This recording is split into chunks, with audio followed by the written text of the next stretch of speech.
While I was deployed overseas, fighting for my country in a desert half a world away, my hometown was changing, quietly, greedily, and without my consent.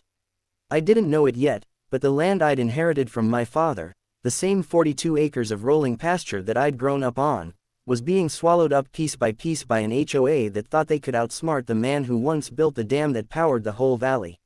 When I came back home, I didn't even recognize it. The grass was gone. The fences had been torn down.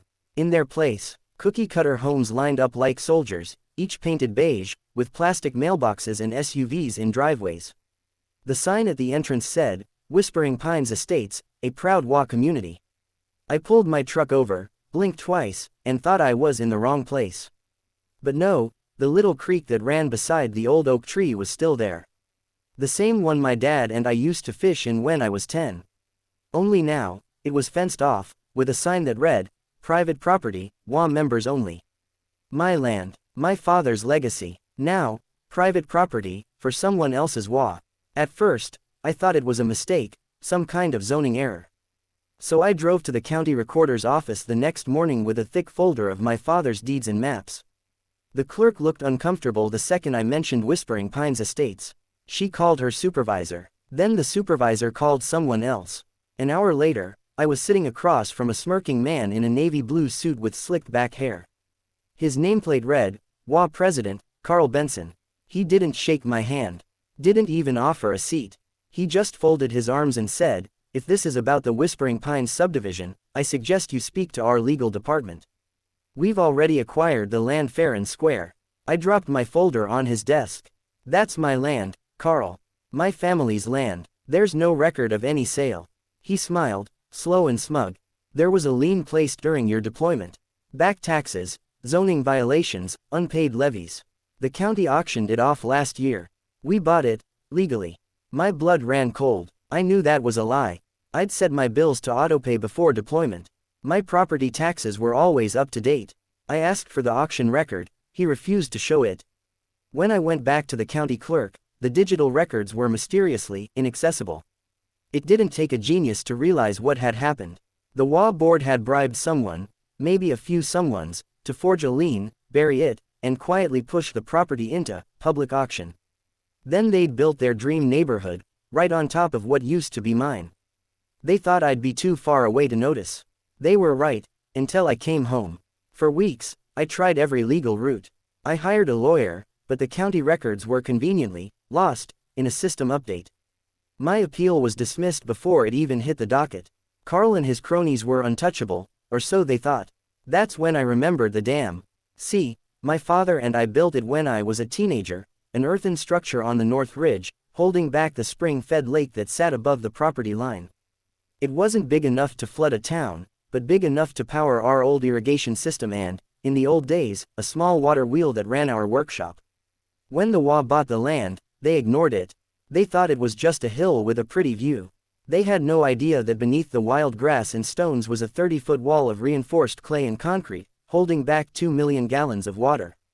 And they sure didn't realize the easement rights to that dam were still in my name. I checked the map again, just to be sure. The HOA's new development sat directly on the floodplain that used to be our lower pastures. They'd built homes, playgrounds, driveways, and even an artificial pond, fed by runoff from my reservoir. When I saw the building permits online, my jaw dropped. They had rerouted part of the lake's drainage to feed their landscaping. They were literally using my water, without permission, to keep their lawns green. That was the moment something inside me broke. I gave them a week. I wrote formal letters, sent certified notices, demanded compensation or restoration. No reply, not one call. Instead, I got a letter from Carl's office saying I was trespassing when I stepped onto my own dam to inspect it. Further encroachment will result in legal action, it said. I laughed when I read that. A hollow, bitter laugh that echoed through the empty cabin I now called home. 3 nights later, I drove up the ridge under the cover of darkness. It had rained for 2 days straight. The lake was full, mirror still, and heavy with the weight of heaven itself. I parked my truck by the spillway gate, just like my dad used to, and stared down at the valley below.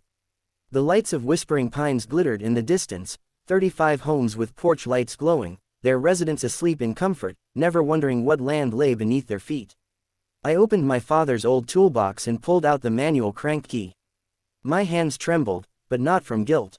From justice long overdue. The gate had rusted a bit, but the mechanism still worked. I gave it 3 turns counterclockwise. The first sound was a groan, deep and ancient.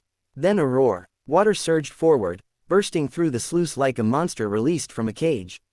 I watched as the lake began to drain, its long-forgotten riverbed awakening from decades of silence. Down below, the floodlights flickered. Driveways turned to streams. Lawns vanished under rushing brown water. The artificial pond overflowed. Cars began to float. Within minutes, the lower half of Whispering Pines was underwater. I didn't move, didn't shout, didn't laugh. I just watched. When the police showed up the next morning, I was sitting at the dam, sipping coffee from a thermos. They asked what happened. I showed them the easement rights, the maintenance records, and the legal documents proving that the dam was privately owned and under my control. Routine maintenance, I said simply. The gate must have been old. Storm runoff probably weakened it. They couldn't touch me. I hadn't broken a single law.